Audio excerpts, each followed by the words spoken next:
Welcome to Thursday's edition of Big Blue Kickoff Live here on Giants.com. It's presented by Cadillac, the official luxury vehicle of the New York Football Giants. So glad you could join us for this afternoon program. Of course, our time did change a bit because of today's practice and media session schedule. If you'd like to join in on the program, it's 201-939-4513. 201-939-4513. Also on Twitter at #GiantsChat. As a reminder, you can always find an archive of the show on our entire podcast network on the Giants mobile app, podcast platforms everywhere, and at Giants.com/podcasts. I'm Paul Dottino. He's Matt Citak. Gorgeous, gorgeous day in North Jersey this morning. I mean, look, I know it was a little warm for some people. A little too hot for me. A little warm for some people. But, well, imagine what training camp's going to be. Well, I know. I remember.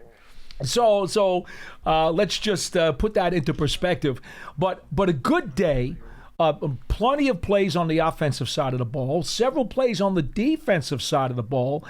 And I think the one thing that we should make clear to everybody is that in these practice sessions that they're going through, these OTAs, they're setting up specific 7-on-7 and 11-on-11 situations. As Dable explained to some of the writers today, they've been doing more of that this spring than they have in previous springs. And for today, it was red zone stuff.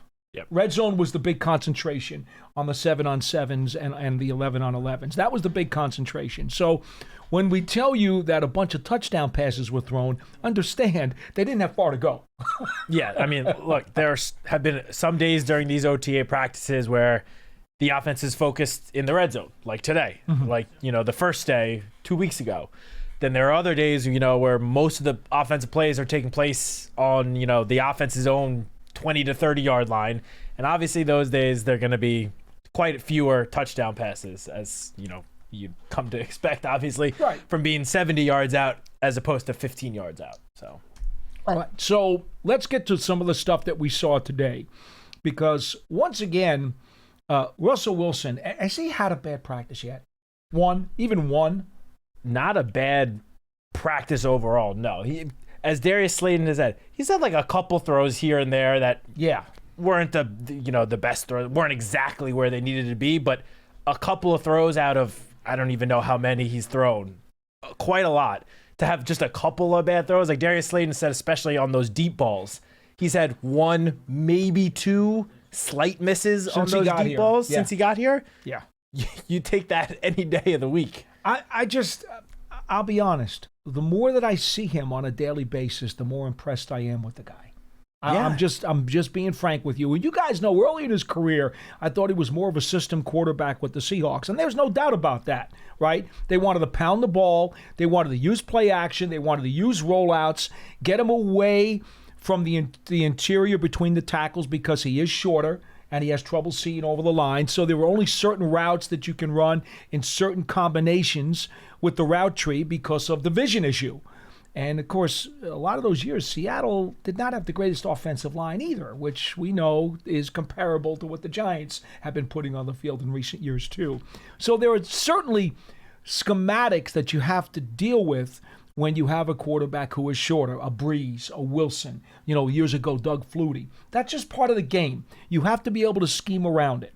All right, having said that, just watching this guy every single day, I can't help but be impressed. Now, he's 36 plus years old. He's gone to, 10 Pro Bowls. He's gone to 2 Super Bowls. He's not the guy he was at the very beginning of his career in Seattle. He's probably a lot smarter. He is very determined and precise. And I've said this to you too, Matt. Look at the conditioning on this guy. He is cut out of stone. He has done everything that he could possibly do to train himself to make sure he can last in this league. Yeah, I mean, look, as you said, he is 36. He is on the shorter side, but don't take that as us saying that he is not like an incredible athlete, because you're right, he is like compact. Mm-hmm. I can't remember seeing a quarterback like that in person before. Certainly not in the this is my 7th season. He looks like a running back. Yeah, he's not built like a quarterback, but when he throws the ball, he throws it like as the best of them. Like he has looked so impressive out there, and it has made the entire offense just look so much better than in years past. Like I don't even want to compare it to previous seasons because it's like night and day different And you hear all of the guys speaking, whether it's today after practice, Darius Slayton and Tyrone Tracy spoke on the offensive side. Even Paulson Adebo, who granted obviously was not here last year, he's new, but it doesn't matter which player or coach is speaking, every single one of them notes about how the energy and the vibes are just different. Obviously, the whole quarterback room is revamped, but it starts with the Russell Wilson because he is the starting quarterback right now and will become week one, barring injury. He has helped, as we expected him to, help just elevate the floor of this offense. Like, I don't think this offense, assuming everyone, the starters stay healthy, I don't think the offense is going to, have quite as many 3 and outs as often as they did in the last couple of seasons. Russell Wilson is just elevating everyone in the offense, which it's been a little while since they had a quarterback that was able to do that. Yeah, so let's talk about some of the plays today. Starting out, Wilson had a really nice throw, looped it in the left corner for Slayton for a touchdown. Then he threaded a slant over the middle for Wan'Dale Robinson for a touchdown. Then Dart and Winston had a couple of really nice ones in that period, too. This was the 7-on-7. Yeah, so this is the opening 7-on-7 period. That Slayton touchdown was just the second play of the period. And then I believe it was back-to-back plays. He hit Slayton and then Lollipopped it right in. Yeah, and then Jackson Dart came on, as he's been doing a lot. They've been switching. Russell's definitely been taking the most snaps with the first-team offense, but they've been trying to mix Jackson in for at least 1 or 2 plays as well. Yeah. And he threw a just absolutely beautiful touchdown pass to Daniel Bellinger. Again, this is all inside the red zone, but similar to, what you're just saying about Russ, Jackson threw this ball and just dropped it right above, and it was right in front of us in the corner of the end zone, right above the defender's outstretched arms. Like, could not have placed it more perfectly right into Daniel Bellinger's arms for a touchdown. And then a little bit later, Jameis Winston came on and threw a touchdown pass to Dante Miller, who had just ran a nice route, got open. Jameis hit him in stride in the end zone for a touchdown. And the thing about Turbo, if you're going to hit Turbo in the back corner of the end zone, you got to make sure it's in the right spot because he doesn't have a lot of length. Yeah. He's a smaller guy, and the ball needs to be right there. Winston can do that. The problem is the consistency thing. Yeah. I have to be honest with you, folks. There are times when you see a play like that, and you're like, wow, that was sweet. And then there are other throws with him that just aren't quite where they need to be. And that's just the nature of what Winston's been his whole career. Yeah, I mean, I would say today he was especially good practice for Jameis. It was one of his better ones. He was on point. He had a couple of throws, including one a little bit later, the deep pass to Dalen Combre. It was like a 40-plus yard gain where he, again, just dropped it in perfectly. Right there. Throws like that, you're like, this is why this guy was the number 1 overall pick 10 years ago. Yeah, he threw throws like that. Threw a tightrope also to Bo Collins as well. Yep. Which was a nice toss. That was, I believe, Jameis' second touchdown on the day? Yeah, it was later. It was in the last period. Yeah. So, I mean, again, these quarterbacks, the quarterback room is a lot better than it's been as a whole in recent years. There's just no doubt about that. All right, let's talk about the first 11-on-11 period. This is where the defense made some nice plays. Yep. Okay. I had here DeVito threading a touchdown pass to Cambry at the beginning of that period, which was a nice throw by DeVito. And again, I don't want to leave him out. DeVito's had a nice spring. He really has. All 4 quarterbacks have shown flashes. Obviously, Tommy right now is probably getting the, least amount of reps, but when he's out there, he is taking advantage of his opportunities, and he's looking pretty good. And then the 3 defensive plays of this session, you had Drew Phillips diving pass deflected on the sideline right in front of us. Yep. Which, wow, my eyes and my jaw just totally dropped. The way he closed on that ball and knocked it down was just something to see. Yeah, no, it was an incredibly athletic play. I mean, honestly, we saw bits of that last year in his rookie season. I think we're going to see a whole lot more of it this year. Yeah, that was a throw from Wilson, so it was accurate. Yeah. It was just a better defensive play. It was just an incredible defensive play. Probably the defensive play of the day, I think. I was just so enamored with his athletic. I thought the athleticism on that just blew my mind. Now, I mean, yeah. You in terms of just impressiveness, yes. I'll agree with you on that. Yes. Now, you're going to like the next one. TJ Moore, the pass deflected off of Jackson Dart. That one was almost as good as Drew's, honestly. That was an incredible play as well. I thought it was going to be an easy touchdown, and he somehow got his arm up at the last second in the corner of the end zone, batted the ball away. It was a great play. To me, it was 1A. I just thought maybe because we were a little closer to Phillips and it was right on the sideline, maybe that's what made it, because there wasn't a lot of room there. There was a little more room in the end zone, I thought, on Moore's deflection. That's true. So I don't think Phillips had much room to operate on his. So that's why I'm giving him 1A, but 1, and then the other one 1A. But you can. Well, no, my defensive play of the day would be the next play that I'm assuming you're about to talk about. You like the deflection for a touchdown. You gotta go. No. The deflection for the pick. Yeah, I get. Go ahead, tell him. So Trace Ford batted a ball at the line of scrimmage, and obviously when the ball goes up after being deflected, it's anyone's game. Everyone's looking up trying to catch it, and sure enough, whose arms does it somehow fall into? Defensive lineman Corey Durden, number 69, who catches it, and he probably would not have gotten very far down the other way, but he did start moving towards the other end zone, and then is that what we call that, moving? I thought it was lumbering. Lumbering is a better word for what was occurring on that play. But yeah, for the defensive play today, I gotta go with the one actual takeaway. Might not have been the most actual impressive play, but if you turn the ball over, if you put a ball into the turnover chest, you get my honor, the title of defensive play. Totally understand. I also just had a couple of other defensive plays before that Tommy DeVito to Conbury touchdown. Just solid defensive plays that, if it happened in a regular season game, wouldn't make the highlight reel, but were very good plays that helps get the defense off of the field. And the first one would be Darius Muasau and Micah McFadden combining for what would have been a sack. Right. Keep in mind, whenever we use the word sack during OTAs, it's not an actual sack. No one is actually touching or bringing down a quarterback. But, if two guys are in the quarterback's face and then let up at the last second because it's OTAs, we're considering that a sack. Right. So the two linebackers combined for a sack, and then it was either the next play or 2 plays later, Deontay Johnson just sniffed out a screen pass and stopped. I forgot who was the running back. It might have been Dante Miller. I think it was Miller. Caught the pass like a yard or 2 behind the line of scrimmage, and within a millisecond, Deontay Johnson was in his face. If this was a regular season game, he would have blown him up. Yep. For like a 2-yard loss, and it was just a fantastic play by Deontay Johnson. All right, so we go to the next 11 on 11 period, and Theo Johnson catching a pass deflected by your guy. Yes, that was the craziest play of the day. It was. Dane Belton leaps, outstretches his arms in the end zone, deflects the ball, and you think, what a great defensive play. Not so fast. But sure enough, it bounces backwards like 3 yards right into Theo Johnson's arms for a touchdown. So what would have been an amazing defensive play turned into a touchdown for the offense and for Theo Johnson. Exactly. But it was a very strong play by Dane Belton on the ball. Off a throw by Wilson. So that's like a check mark for the offense and the defense on the same play. Yeah. Okay.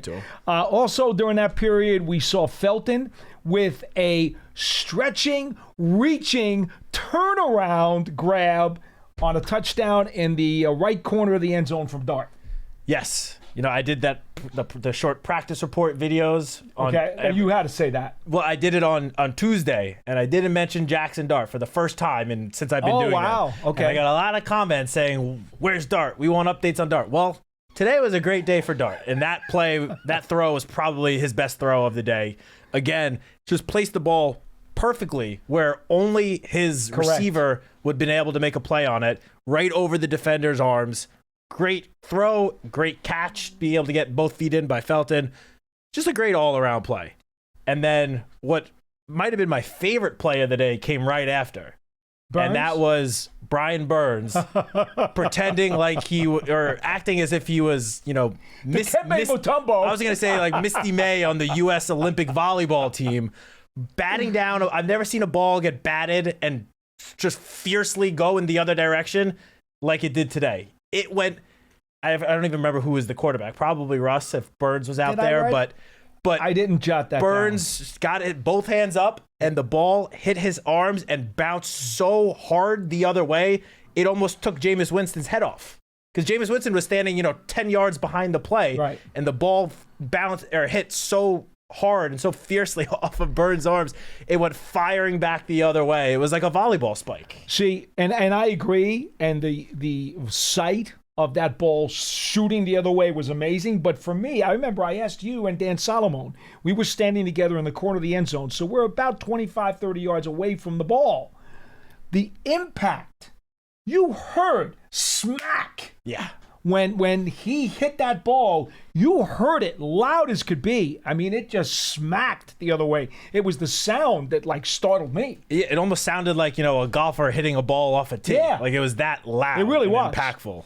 So Burns with an awesome pass defense at the line. He had a good practice overall because that might have been his best play, but he had 2, if not 3, again, of those would-be sacks. So did Trace Ford. Yeah, Trace Ford was great, and honestly, Abdul Carter as well. A lot of these times Carter every day for these would-be sacks, where we're standing, it's sometimes it's very easy to see. Okay, that was Brian Burns right in front of the quarterback's face for the sack. Other times, there's 2 guys that are right there. There were at least 2 plays that would have been sacks for sure. But whether you want to give them to Burns or Abdul Carter, dealer's choice, because they were both right there, and they in an actual game. Both easily would have gotten to the quarterback before he was able to get rid of the ball.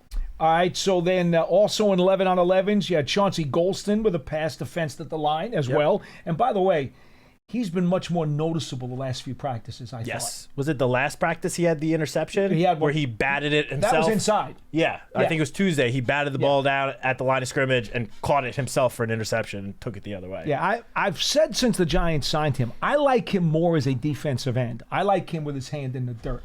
I don't want him playing stand-up edge rusher. That's just my opinion of what I know about him as a player.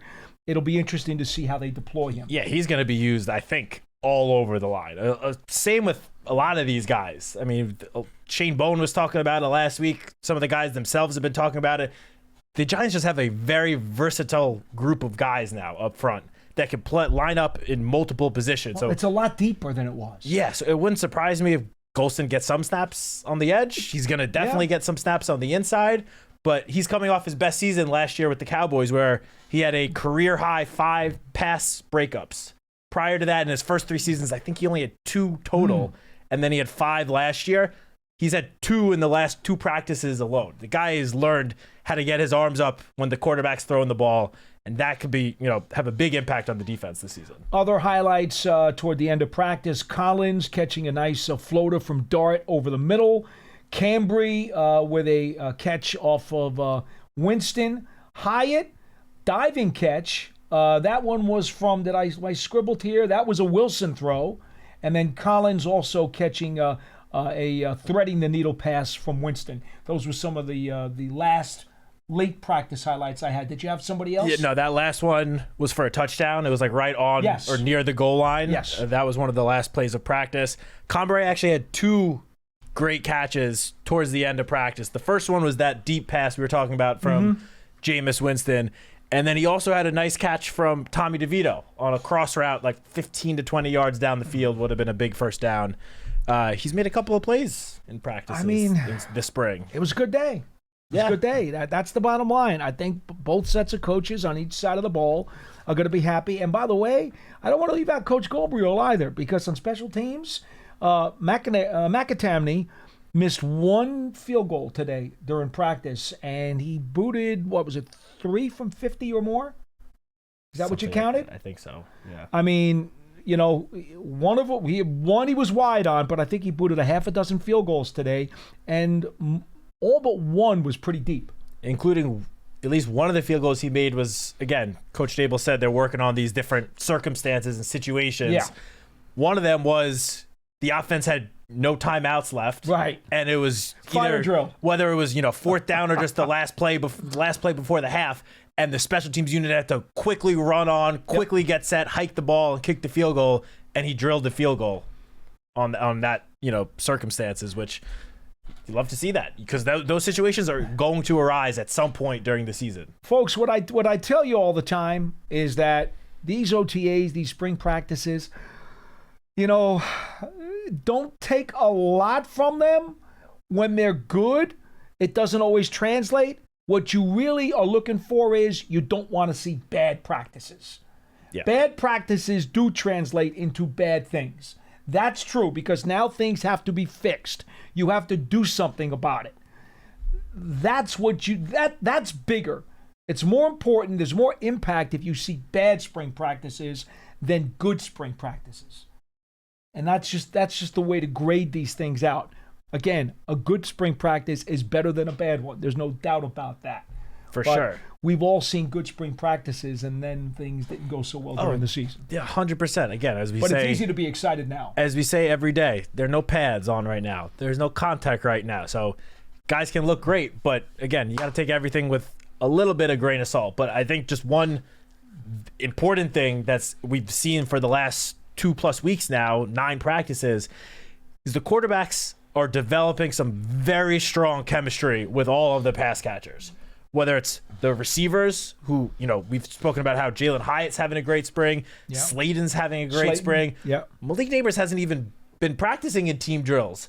All these other guys are getting an opportunity to grow that, connection with these quarterbacks, and they're taking an advantage of it. We've seen all the tight ends make plays. Yes. We've even seen the running backs catch a good amount of passes on like these, the wheel routes or screen passes. You'd expect any quarterback should be able to throw. But the wheel routes are obviously more about timing and more important to be on the same page as your quarterback. And it's just very clear that all of these playmakers on offense are all, granted, it's June 12th, but they are getting on the same page with all 4 quarterbacks on the team. All right, folks, so you know what's going on here. Tomorrow there's another OTA practice, and then next week on Tuesday and Wednesday, the Giants will actually have their mandatory veteran minicamp, which is the final session with the players before they send them home for the summer recess and spring them free until late in July when training camp will open up. So that's where it stands right now. As always, we're coming to you from the Giants podcast studio presented by Hackensack Meridian Health. Keep getting better. Our number is 201-939-4513. We'll go over some of the comments from the players to the media in just a bit, but we've got some people on the phone already, and I really don't want to keep those guys waiting, so let's see what we can do about getting some of these calls out of the way. Lou from Pennsylvania, you're next on the show, or first actually on the program. Hello. Good afternoon, gentlemen. Hey. First-time caller, and Thank you. Trying to get on for a while. Well, thank you for continuing to try. It's nice to finally hear you. You have to be patient sometimes. Very patient. I have one question about this year. I wanted to talk about when you were doing your list from yesterday. Oh, yes. Okay. The 2000 team. What? By the way, before you go anywhere, Pearson, what do we call that? What is that list game called? It's blind rankings. Blind rankings. Yes. Okay. All right. Go ahead, Lou. Don't hold us responsible for anything in those blind rankings, because that's exactly what they are. Blind. Go ahead. Okay. First, my question. Last year, I don't know if I read it somewhere or I saw it on TV or on YouTube, something like that, but there was a report that one of the things that made Russell Wilson very effective in the beginning of last year was his ability to audible where he it was needed. Right. When he got hurt and then came back, Arthur Smith, the offensive coordinator, talked to him and demanded that he run whatever play was called. And because of that, that's when he started slipping and not showing as much progress last year, towards the end of last year. So my question is, do you think that Brian Daboll is, quote unquote, going to let Russ cook, as everybody likes to say? Okay, there's a lot of levels to this. So part of Russell Wilson's decline last year was for several reasons. Apparently him and Arthur Smith did not get along very well. That's been reported in Pittsburgh many times over. So I don't doubt the validity of the story as you have described it.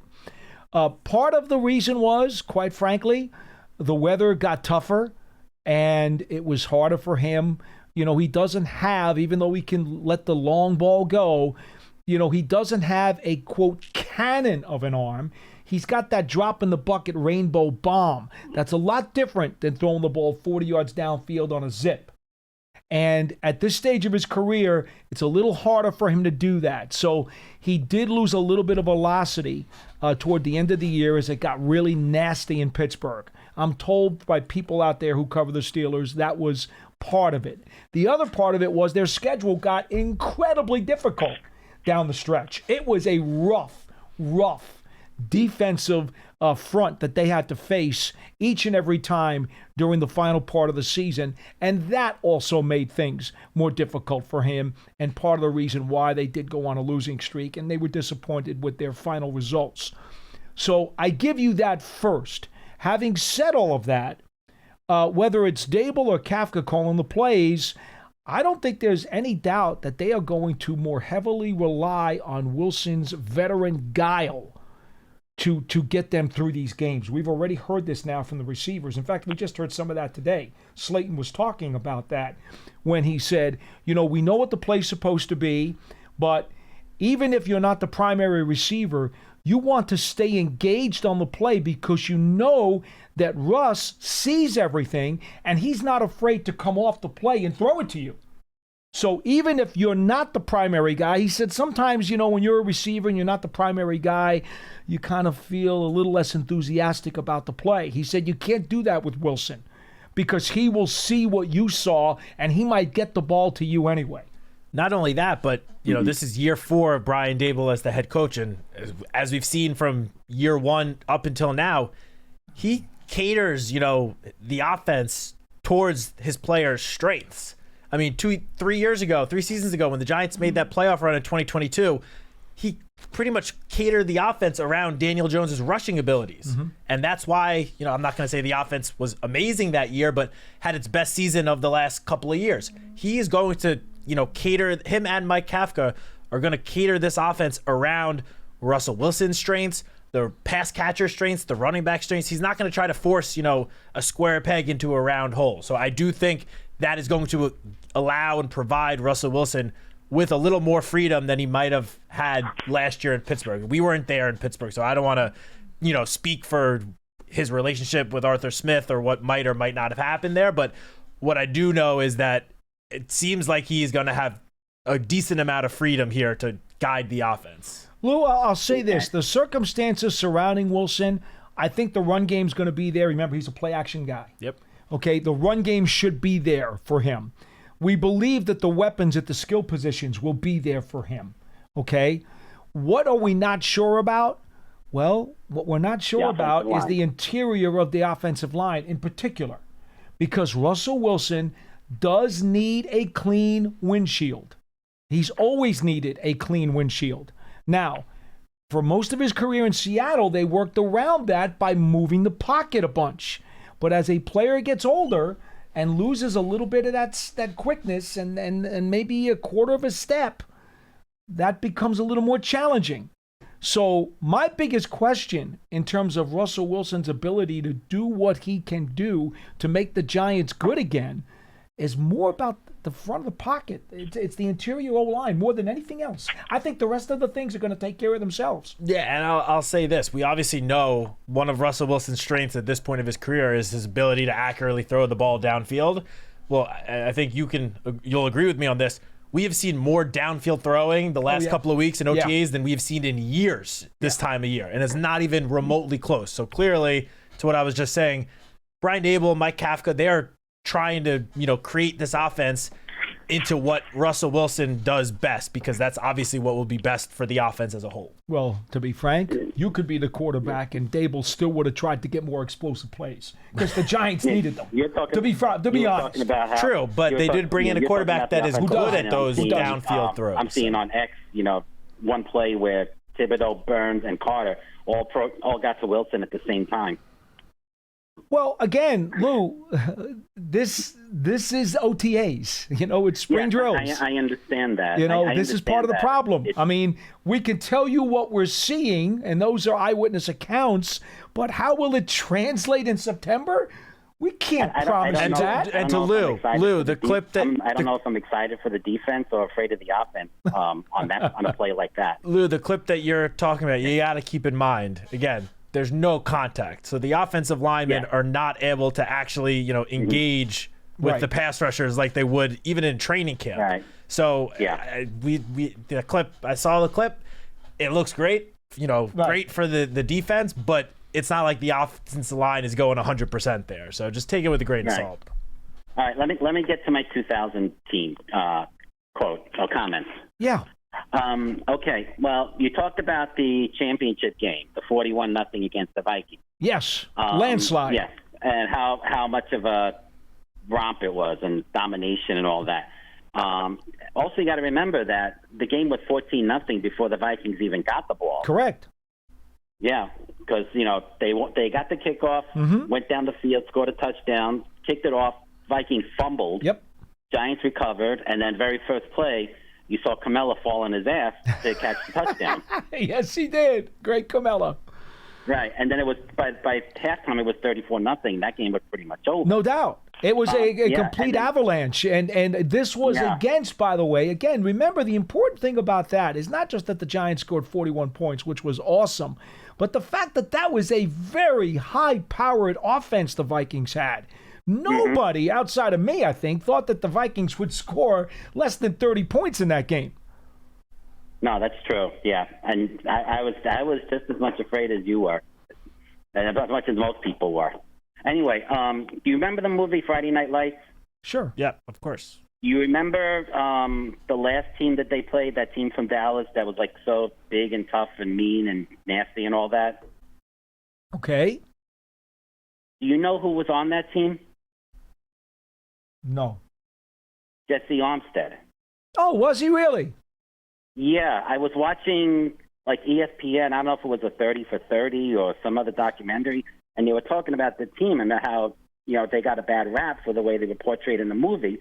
So they were interviewing different players from that team, and one of the players was Jesse Armstead. Very cool. Interesting. I've known Jesse a long time and did not know that his team was the subject of one of the opponents in that movie. I did not know that. But, Jesse is from Dallas, so that makes a lot of sense. Mm-hmm. Yeah. All right, guys. Thank you, Lou. Time for me to go, but Please thank you call very again. much. Be well. Thanks, Okay. Lou. 201-939-4513. Line 2, Tim in Charleston is next on the program. Hello. Hey, Paul. Hey, Matt. How you doing? Hi. How are you, Tim? So first, I got a little update. When I usually call you guys, I've been outside this little Irish pub in James Island. It's part of Charleston, and they closed down. So come the new season, and this will tie in, Paul. You might be interested. Come the new season, there's one bar downtown Charleston that's a Giants bar. Mm-hmm. And I looked it up the other day because I haven't been there yet. I always come here because all my friends were here. And only a couple other Giant fans here occasionally, so I'm pretty much solo here. But there's this one bar that's known as the Giants bar, and it's called Big John's. And when I looked it up, I discovered that it was opened by an ex-Giants player by the name of John Kennedy. Have you ever heard of him, Paul? No. He played for the Giants from 47 to 54. He was outside linebacker. Okay, that is a little bit before my time, okay? Yeah, I know. I understand. I mean, me too. I'm a little older than you. And they had him his first couple of years listed as position center, but I don't know, did they used to call like the nose tackle the center or the middle linebacker center on the defense? Because I don't think he was ever an offensive player. No, to Because my even knowledge, even though the semantics have changed over the years, I don't think that's ever been the specific case. No, I don't think so. It's weird. But anyway, because he even had interceptions those years. He finished his career, he had 14 interceptions, he had 10 fumble recoveries. He went to 2 Pro Bowls in 50 and 52. Okay. So he was a pretty good player. So that was just an item of interest, and apparently there's a lot of Giants fans there, so that'll be fun. Tim, But anyway, Tim, I feel like you just stumped the Schwab over here, bringing up a Giant that Paul's never heard of. Tim, I do I want to think add, while you're talking about a Giants alum, and I did not know about this, but apparently about 2.5 weeks ago, Ralph Heck passed away. And I do want to send condolences to his family and his friends and former teammates.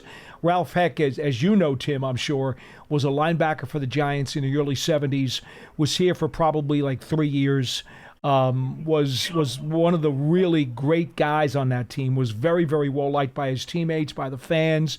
He was known as a real gentleman and a really great guy. and apparently 84 years old. Ralph Heck passed away about 2 or 3 weeks ago. I was just informed of it by someone on Twitter this morning, and then I researched it and I found the obituary. So I was sorry. I was sorry to hear that, because Ralph was one of the linebackers there during the latter days of Yankee Stadium, right before the Giants went to the Yale Bowl. Wow. Yeah, I only vaguely remember the name. I can't say that I specifically have a memory of him, but condolences to his family. But anyway, and to this season, just 2 simple things.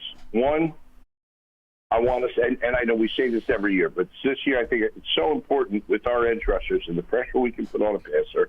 But the first element of that, stop the run so that they're not in 2nd and 4, 3rd and 2s. Let's let these guys go to work, put pressure on the quarterback, help our secondary. I just think the Giants, if they can just stop the run to even a middle of the league level this year, they will have a top 10 defense overall, hands down. So, barring, rash injuries or something, which we never want to see. So that being said, my second thing is beat the Dallas Cowboys. I want to ambush them in week 2 and then put the fear of our defense into them when they have to come back to Giant Stadium later in the year. I would give my left pinky toe to see us beat the Cowboys twice this year. And, maybe if we could do that, we could end up with a 500 record in the NFCs and maybe put up 7. We're dreaming a little, maybe 8 wins. But beat the Cowboys. I want to beat them in week 2, set the tone for the whole season, because every Giants fan that'll raise all our collective spirits. And thank you guys for all your great work, and I'll take the rest off the air. Thank you. Thank you, Tim. Thanks, Tim. I agree. I would love to. I'd love to beat the Dallas Cowboys twice. I'd like to beat them 3 times next year. Add in a postseason win while we're at it. Why not? Fantastic. Sure. Let's go for it.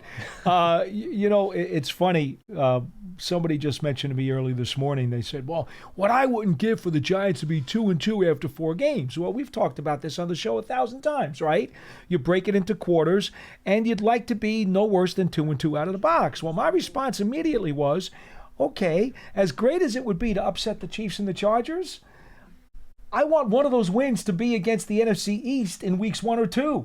Oh, for sure. Don't be 0-2 and then 2-2. The 2 AFC wins are not worth as much. No, I mean, look, a win is a win, but for sure, wins in your division hold a little more value come the end of the season when you're fighting for, seeding and that sort of thing. And also just, you want to beat your opponent, your division opponents. You play them twice a year, every single year. The Giants play the Chargers and the Chiefs once every 4 years. Maybe an extra game in there if it's like that 17th game of the season. But you're going to face these same guys 2 times next year, 2 times the following year. And at least in terms of the Dallas Cowboys, there's no denying the Dallas Cowboys, it's not been a rivalry the last, call it, decade. No. It's been very, very lopsided. And when it's that lopsided, it's hard to call it too much of a rivalry. So I agree. Go out, beat your division opponents, and especially the Cowboys. Yeah. Nothing would make me happier. All wins are not created equal in the National Football League, because you always seem to have, come the end of the season, some kind of tiebreaker coming into play while you're scoreboard watching. It's just that simple. So no, all wins are not created equal in the National Football League. They're just not. So we'll see what happens. Lawrence in Florida, you're next on the show. Hello. Oh, hi. Hi. Thanks for having me. Sure. And thanks for having me. And I remember yesterday you were talking about like great games of the past. Mm-hmm. And but it was mostly all championship games and playoffs and stuff like that. But the one game that really stands out to me is the Giants had a bad season. They the next year they drafted Lawrence Taylor, 2nd overall. Just shows how their record was. And it was Friday before the game, Warner Wolf came on and said, if you believe the Giants are going to beat the Cowboys this Sunday, you believe in a tooth fairy. Yeah, the 81 regular season finale. Yes, sir. Yeah.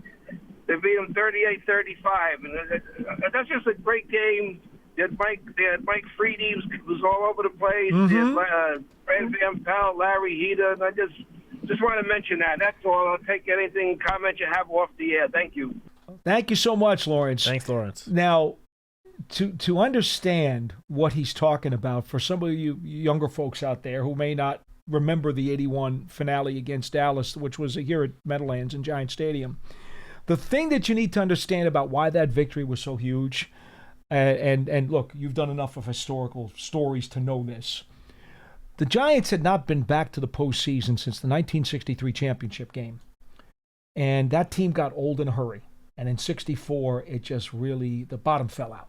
Okay? That's the famous picture. And we talked about this yesterday with Lance on the show when Tittle is in Pittsburgh on the ground, bleeding from his head. Yep. You know, one of the iconic NFL photos. It was the end of this incredible Giants team that had been a perennial championship game player in the late 50s and early 60s. So from 1964 all the way up till 1981, when they made the wild card by defeating Dallas in that last regular season game. Remember, that was a Saturday game. They needed the Jets to then beat Green Bay at Shea Stadium on Sunday to win the wild card. And, you know, it was an absolute destruction. They crushed them. They absolutely crushed them. So it worked out. What stadium? Shea. Great stadium. Well, for some people, I guess. But the Jets crushed Green Bay the next day, and so the Giants got into the playoffs. But they had to beat Dallas first on Saturday to put themselves in position. Otherwise, Sunday's Jets-Green Bay game would have meant nothing. Okay? So to understand this, all those years go by from the 63 NFL championship game till this Dallas season finale in 81, and the Giants had 2 winning seasons. 9-5 in 1970 and 8-6 in 1972. That's it. And the 72 team had no chance at making the playoffs. The 70 team, until they lost the season finale to the Rams, they were 9-4. If they won that game, they would have gotten in, but they didn't, and they wound up 9-5 and missed by a game. That's how barren the farmland was for the Giants. So believe me when I tell you this. When Danilo kicks the field goal in overtime to beat Dallas in that season finale in 81, it was almost as if I had seen a ghost, because it was like the impossible dream has come true. The Giants have made the playoffs. At least that's how we thought of it. If you've ever seen the video of it or the pictures of it, there's a lot of pictures. I think Giants.com has some photos of Danilo being carried off by the team. Sure. Yep. That was... you couldn't even think about in your head, because this was such a monumental experience for Giants fans that the drought was over. You refused to believe that Green Bay was going to beat the Jets the next day. That was like, no, that can't happen. The Giants won. They beat Dallas. You know, Tony Dorsett fumbled in that game, okay, at the end of the fourth quarter. There were a couple of turnovers. Byron Hunt was involved in one. And somehow the Giants won the game after Danilo had missed an earlier field goal and squandered what we thought was going to be their best chance to win. So every Giants fan who was alive at that time is thinking, they're in the playoffs, they're in the playoffs. Realizing that, well, really, they needed the Jets to win the next day, but we didn't care about that. It was like, no, they're going. The Giants are back. First time since 1963, they're in the playoffs. I grew up as a young kid thinking that, like, they weren't allowed to go. That's how bad it was. No, that's how bad it was, Matt. You, if you were here in this area and you grew up a Giants fan, you thought the Giants were not allowed to make the playoffs. They're just not allowed to. They can't go. And then that's 81. That's how I felt growing up as a Mets fan. So I get it. So you get it. Yeah.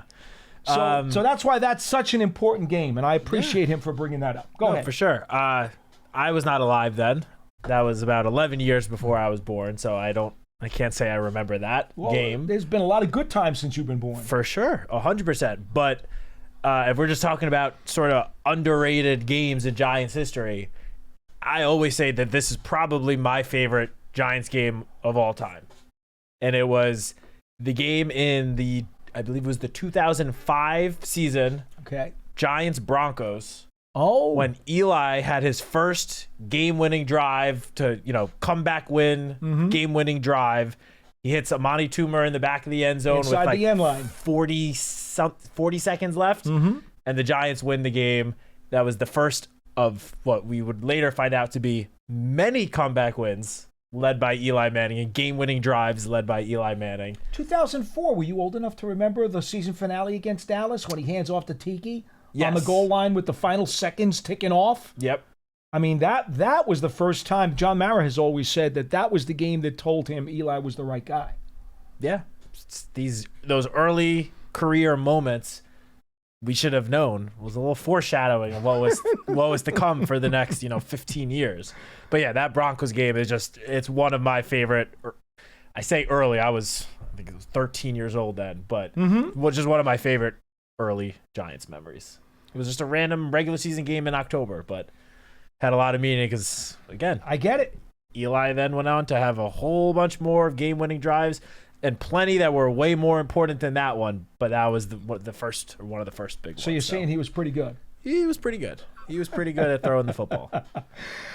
Folks, as a reminder, the Giants Huddle podcast has long-form interviews with all kinds of NFL and Giants and even college personnel who are related to the Giants prospects. Do we know who's going up today?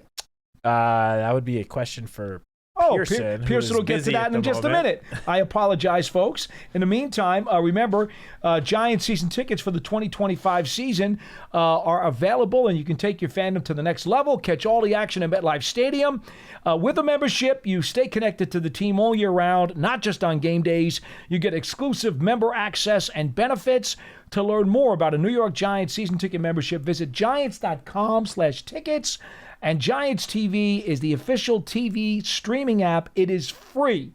It's on all of your mobile devices, and you can catch all the highlights and news updates and a lot of fun and games and stuff like that, all on Giants TV. You see the players answering goofy questions and all kinds of funny stuff that'll give you some good chuckles. So that's Giants TV on your favorite mobile app. Go ahead, Mr. Pearson. What do we have on the huddle? Yep. On Tuesday, we had the Toledo Rockets head coach, Jason Candle, talking about Darius Alexander. And tomorrow, we're going to have Sean Iguanu go up, and he was the running backs coach for Cam Scadaboo at Arizona State. And that's a really good interview, so stay tuned for that. I am not the least bit surprised about that. Cam Scadaboo is a guy who has caught a lot of attention since he was drafted by the Giants in the 4th round. And, even Tyrone Tracy today. In fact, that's probably, before we get to our next call, that's probably an interesting thing to tell the folks about. Tracy's a very big Scadaboo fan. Yeah, so after first of all, just a quick recap of what was said to the media today. Brian Dable before practice, the big thing, which we knew, but he confirmed, the Giants and the Jets will have joint practices during training camp, with one practice being here at the Quest Diagnostics Training Center and the other practice being in Florham Park, where the Jets facility is. So we don't know the dates yet. We don't know the dates, but there will be one practice at each team's facility. That will be it for the joint practices this season. So that was the big takeaway from Dable's press conference. Following practice, we heard from Darius Slayton, Tyrone Tracy, and Paulson Adebo. We'll start with Tracy since you just brought him up. He did mention how him and Cam Scadaboo really, complement each other well and mesh very well. Tyrone mentioned that, his strengths are more speed and elusiveness, while Scadaboo, his words were, he's kind of a little good at everything. That's exactly what he said. He said that he just has that strength and power, and that he runs angry, which anyone that's seen any highlight of Cam Scadaboo know that man runs angry. What I thought was the funniest thing from the press conference today was a little bit of Tyrone Tracy talking about the group dinner that Russell Wilson took, all the quarterbacks, running backs, and offensive linemen to a couple of weeks ago. Found out today that Tyrone Tracy had never tried calamari before. He tried calamari for the first time during this dinner, was a fan. He did not seem like as much of a fan of, what was it? The clams? The octopus or something? And oysters. He said they were slimy. He's too slimy for him. So, hey, I guess he's not a big shellfish fan where he grew up. Totally fair. Darius Slayton had a couple of things that I thought were interesting. He first mentioned, which you and I have spoken about this, since Jalen Hyatt came back for spring practice, he has looked noticeably bigger. Yes. Noticeably more jacked. And Darius Slayton today, I don't think, this is a precise number, but he did say that he thinks Hyatt put on somewhere between 15 to 20 pounds of muscle. And again, I don't know if it's quite that much because that's a lot. That's a little Putting high. on 20 pounds of muscle especially from where Jalen was last year, he'd be looking like Iron Man out there, which he is looking bigger, but that's just the number that Darius threw out there. Yeah. But point being, he definitely is stronger and he definitely put on muscle, and it's somewhat led to this very good start to the season that he's had throughout these spring practices. We should add, it doesn't look like he's given up any speed either, because he's finding ways to get deep. Yeah, his game is the same. It's just he looks like he's put on muscle, which is good to see. And then the other funny thing that was said was Darius Slayton talking about the quarterback room. And the way that he to put it is he called them in, and this is a quote, interesting collection of individuals. Because we obviously all know, what Russell Wilson's sort of, his attitude and personality is like. We've seen it in the NFL for over a decade now, and we obviously know what Jameis is as well. Darius talking about Jameis was very, very funny. He said that they'd be talking about a play, and Darius was like, yeah, 1 second we'd be talking about a slant, and then all of a sudden we're talking about Kentucky Fried Chicken. And I don't know how he got there. He's like, and then we go back to the slant. And then we go back to the slant. He's like, yeah, Jameis is like the king of just taking those hard lefts in the middle of a conversation, but then eventually getting back to the point of the conversation to start with. My. But it is very clear, as we said at the start of the show, there's just a different energy around the whole team, but especially the offense. And it starts with this whole completely revamped quarterback room. It's not just Russell Wilson, which his leadership, his football IQ, everyone on the offense are going to talk about that, but it's also Jameis and his, big, energetic personality. Jackson Dart as, the future quarterback, and Tommy DeVito, who again, this is his third year here. He knows everyone on the team. He's won some football games. He's obviously got a pretty big personality of his own. That's why, Darius calling it an interesting collection of individuals. Yeah. Like, this got to be the most entertaining and interesting quarterback room in the NFL. I would challenge someone to find me a more interesting group. I'm not saying it's the number one quarterback room in the NFL, but find me a group that's got bigger personalities than these four. Well, and it bleeds into the rest of the team. Yeah. Because Winston and Wilson and Dart and Tommy too, they all go out of their way to make sure that they associate with everybody in the locker room. They associate with all the units. I mean, you'll see it sometimes after practice. Offense will be coming off first or whatever, and here's Russell Wilson talking up the defensive backs, having a conversation with them. This is not a rare thing that we see. These quarterbacks have gone out of their way to be team leaders, not just offensive leaders, but team leaders. I'm glad you brought that up because I forgot something else that Tyrone Tracy said. He said that Russell Wilson will walk into a meeting room and he will greet everyone in the meeting room. Yep. And that's just not something, again, I don't think there are many quarterbacks in the NFL that would do that. He is one of few. That's why he's a unique person off of the field. He obviously has, and that leads into the veteran leadership he also brings on the field as well. Because Tyrone Tracy went out of his way to point that little thing out. And it might not seem like much, but clearly it means something to the guys. If you're a guy fighting for a roster spot, and Russell Wilson, who's a Super Bowl champion, 10-time Pro Bowler, is going out of his way just to greet you every time he, steps into a meeting room with you, that means something to these guys. Look, I don't want to speculate how far the relationship between Arthur Smith and Wilson had been rocky or deteriorated in Pittsburgh. The reports out of Pittsburgh are that was not a great relationship. Yeah. That's the reports out of Pittsburgh. I've heard the same thing from my connections out there too. But here's what I've got to say. With everything we've seen from Russell Wilson on a daily basis here today, it's hard to believe that a team would not want this guy around. He's an asset.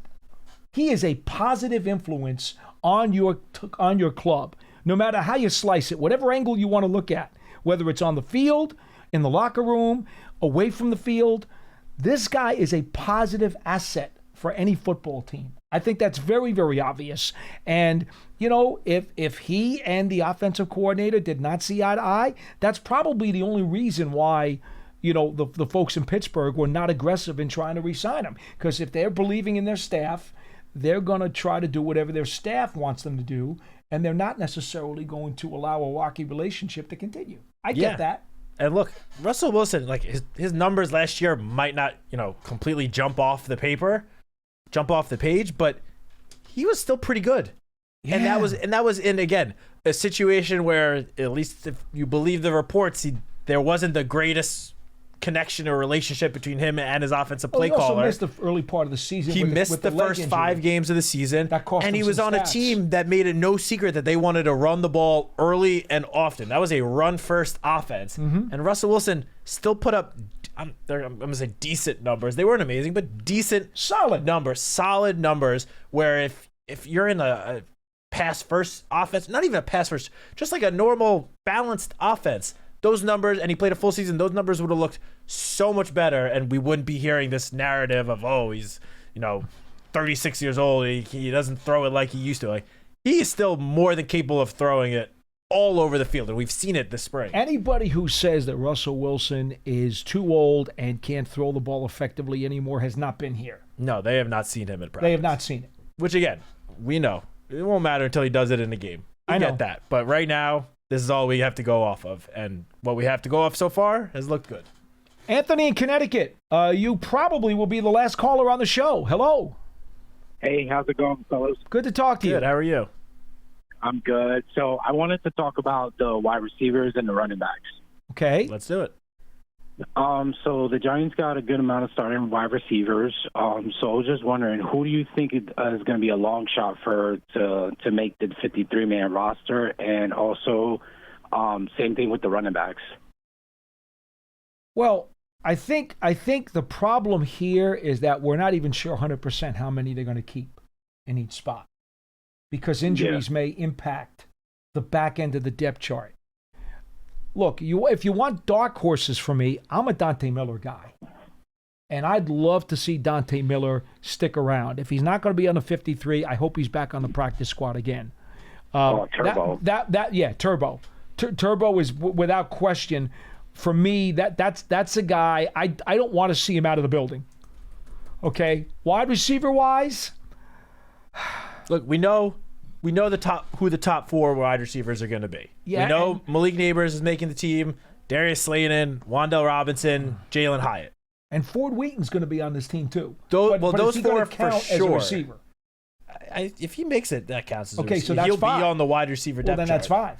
You think Bryce Ford Wheaton is guaranteed to make the team, like the other 4? I don't know if I think he will. I don't think it's a guarantee, but I think he's got pretty good footing. I was just saying those 4 are basically locks. Okay. Barring something completely unforeseen. He asked, what about Bo Collins? I mean, look.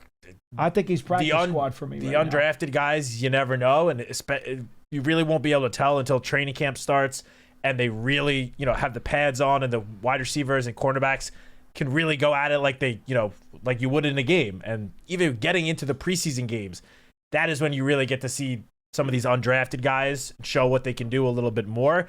So in terms of him, it's too early. He's looked good this spring, but someone like that, I got to see it once the pads come on, contact is allowed, receivers are dealing with the corners actually, pressing them at the line of scrimmage. Until that happens, again, I keep saying this phrase, but I got to take his strong performance somewhat as with a grain of salt.